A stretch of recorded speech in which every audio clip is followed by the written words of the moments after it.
Hello, my yarn smithing lovelies, and welcome once again to my studio here in central UK. It's really good to be back with you. So I noticed on some of the comments that I'd had, reading through them, it appears that one or two people are very confused by yarn, what it is, where it comes from, how it's made, all of those kinds of things. I'm going to say it again. I had somebody even say that, did I know that the yarn that I was using from China actually came from boiled puppies? So for people like that, and for people who are interested, I thought I'd do a little series about different yarn types, how we use them, how they're made, etc., etc. So this is episode 1. And it's about wool specifically from sheep. Because again, for people that don't know, we use the term wool from all kinds of animals, but I'm talking specifically here sheep's wool and sheep's wool that we use to knit and crochet with. So talking about comments, I did have a comment this week from the lovely Miss Charlotte. Thank you so much for your comment. And she said, will I please do her a favour and oil the chair that I was sitting on, because the squeaky noise it was making was driving her mad. It actually wasn't the chair that was, well, it wasn't the oiled parts that need looking at. For people who don't know, we've had a really big heat wave here in the UK. It's been really, really hot. My chair that I sit on in the studio is leather, and I was actually sitting without any trousers on. So yeah, it was my bum making the squeaky noise on the chair. Today I've got trousers on specifically for Miss Charlotte, so thank you very much for your comment. Let's get on.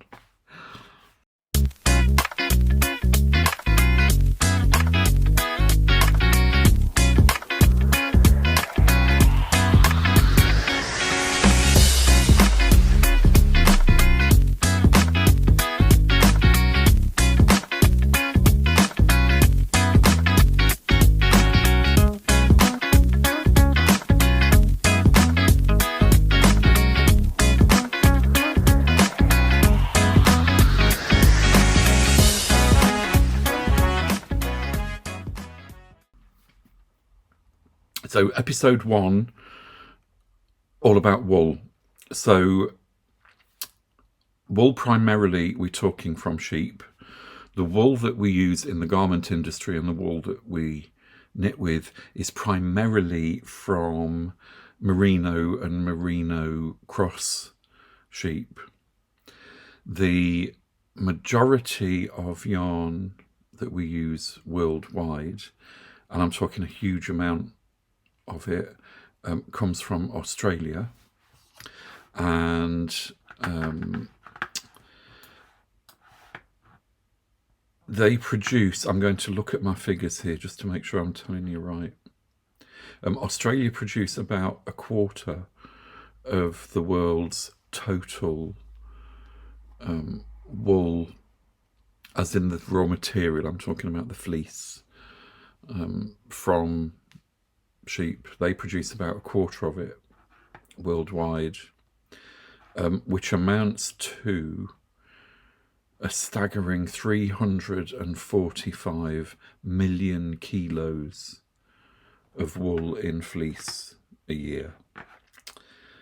So that actually makes them the world's leader. So they are the highest producer of wool, then followed by China, Russia, New Zealand, Argentina, South Africa, the UK, and Uruguay.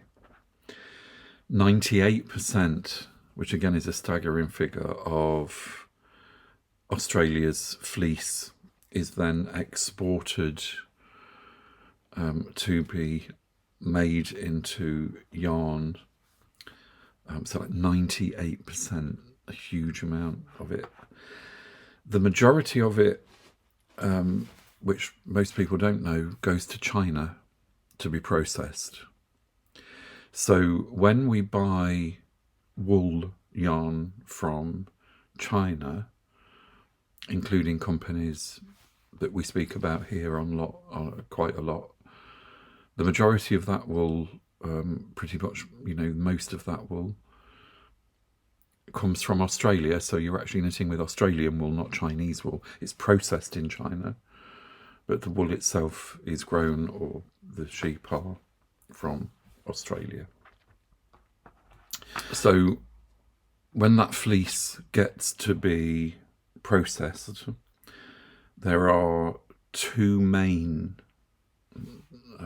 systems to process and manufacture that wool into yarn. One is called the worsted system. They use the longer fibres of the wool, which makes a smoother, silkier yarn. The majority of the yarn that we knit and crochet with is manufactured by the worsted system, not all. There is then the woolen system of manufacture, which uses the short hairs, and that end result produces a coarser, denser yarn, which is used in things like carpets and homeware fabrics and such like. Sometimes dense tailoring fabrics for things like coats, but the vast majority of yarn that we use in knitting and crochet is manufactured by the worsted system. Now, there are things to look for when you're buying the wool, and there are things to consider when you're buying that wool, because of its end use. If you follow me, if you knit with 100% wool, even when it's superwash wool, I'll talk about that in a little while, you've got to consider how that's going to wear. Is it going to pill? Is it going to felt when you wash it? Lots and lots of considerations. So to knit with 100% wool, if you're going to have a garment that you're going to wear a lot and get an awful lot of use out, it's not necessarily, I'm saying, the best thing to do. You may want to knit with a blend. So quite often you'll see 50% wool, 50% acrylic or whatever. That's not a lesser quality yarn. It's just a yarn that's been made with consideration how it's going to be used, what its end use is. So if you're knitting for children, for example, and something that's going to be in the washer quite a lot, and you still want to use wool, I think you're probably better off using a blend of wool. If you feel that you want to have something that's really special and something even that you can pass down, I've actually got a piece of knitwear that was my grandma's. Then you might want to spend a little bit more money and use something a little bit more special and use wool in its purest form. So there's me waffling on about that. So there are things to look for when you're buying wool. How do you know that it is what it says it is on the label? There's lots of tests that we can do. I've spoken on the channel about the yarn test and the chlorine bleach test and the dye test and all kinds of things that we do. I do sometimes look at things under a microscope and I can see if it's a natural fibre or not. That's not always the case. I'll speak about that again in a little while. So the thing to look for if you want to absolutely guarantee that it's wool is the wool mark on the label. So there are 3 different wool marks. You can have the first wool mark, which is pure new wool, which means it is what it says on the label. That has to be 100% wool to get that mark. There's the wool mark wool rich blend, which means that that's over 50% wool. And also there's the wool blend mark, which means that's between 30 and 50% wool. That's guaranteed, that's tested. Only the companies that pass these things can get the wool mark. If it hasn't got the wool mark, it doesn't mean to say that it's not wool, because companies actually have to pay to use the wool mark. But that is a way to absolutely 100% guarantee that it is what it says it is. So to get the wool mark, it goes through all kinds of things. They actually look at the fibre content. They look at colour fastness and durability and how it washes and all kinds of things before it's given the wool mark. So then a lot of people, if you look at labels and things, it will say 100% superwash wool. And superwash is a process that the wool goes through that makes it more durable, and it does what it says on the label. It means you can wash it in the machine, and it actually behaves a little bit more like a synthetic, oddly. And the main reason for that is, again, if you want to still use 100% wool, but you want to batter it about a bit, then look for superwash. Now, there is a little bit of controversy, there always has been, over superwash because of the way it's manufactured. It does use very strong chemicals. It's not particularly good for the environment.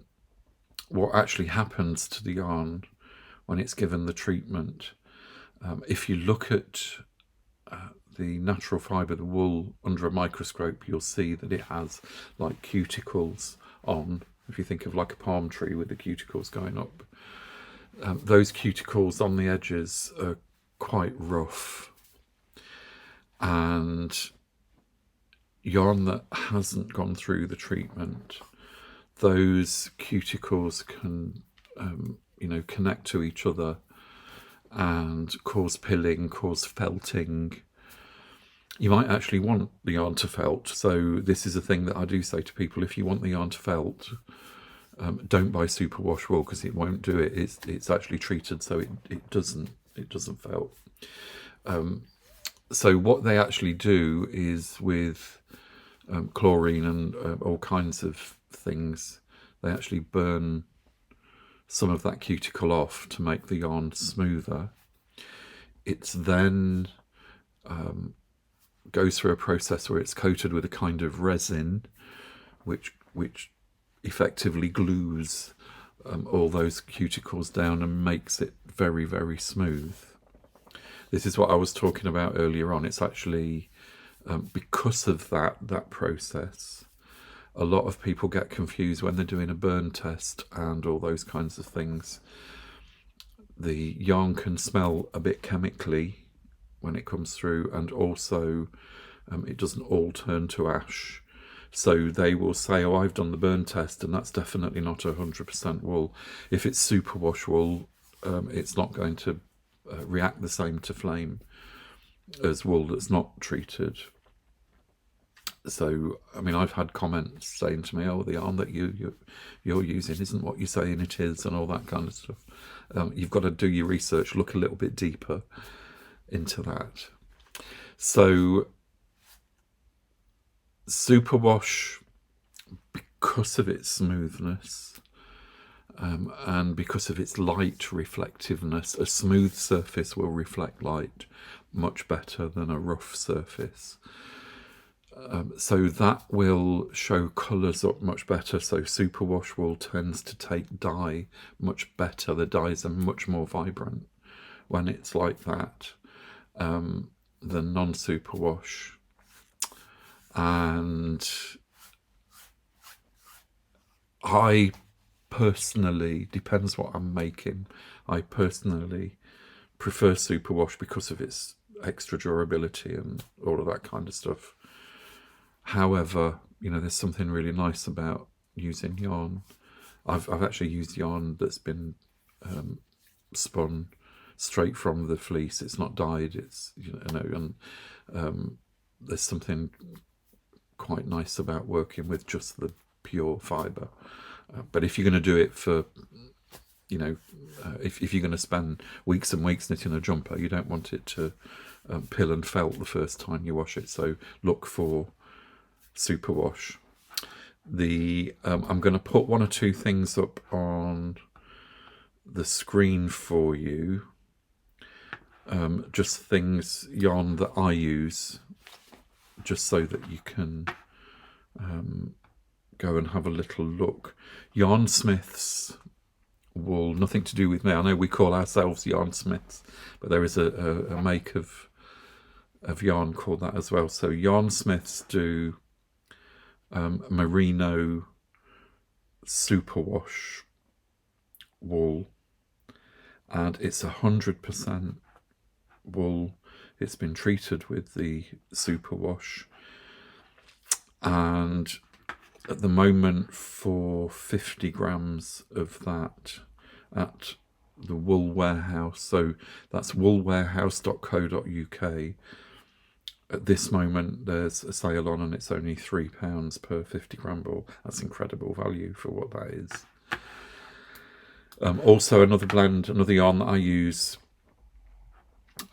is by King Cole. They do a merino blend wool. That doesn't mean it's blended with other fibres. It's still 100% wool, but it's blended with other types of wool, and that's 100% pure new superwash wool, and that is from, if you're going to have a look at King Cole, that's on sale I think at the moment. It is for a 50 gram ball, that's £3.79 for a 50 gram ball. There's some lovely colours with that one, and for people that know me know that I like drops yarn as well. They do merino extra fine 100% wool, and for a 50 gram ball at the moment that's £2.45. I've got no idea how they can possibly do it for that price, but it's beautiful to knit with. So they're just three of my favourites. I do use lots of others, but if I'm knitting and I want to use 100% wool and I want to use superwash wool, they're the ones that I go for. So I hope that's given a little insight. You know, I've only scratched the surface, but it's something that's worth going and having a look yourself and having a little bit of research. I always say on all of these videos, do your research, have a little look. Don't believe everything that you see on the internet. You know, wool isn't made from boiled puppies. I still can't get over that. I've mentioned it several times on here, Um, let's leave let's leave that one alone. We will. I hope my chair's not been squeaky, Miss Charlotte, this time. I've tried to sit really still, and I am wearing trousers today. So, if you enjoyed this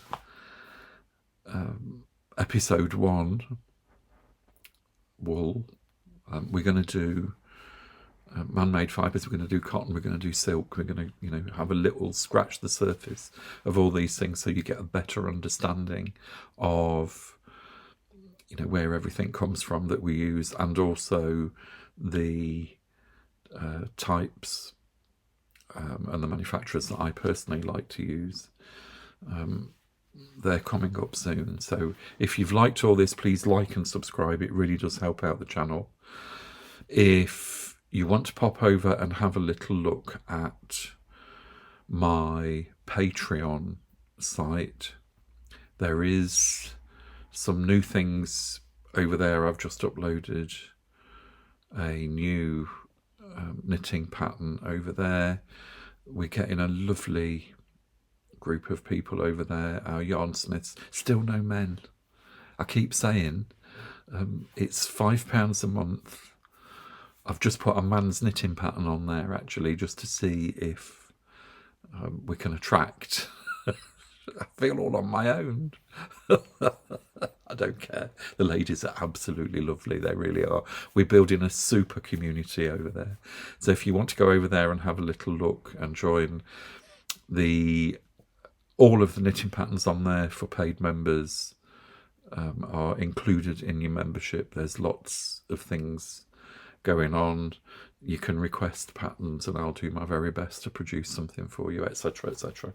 Go over and have a look and you'll see what's going on over there. So in the meantime, happy yarn smithing, very much love as always, and I'll see you really soon. Bye bye.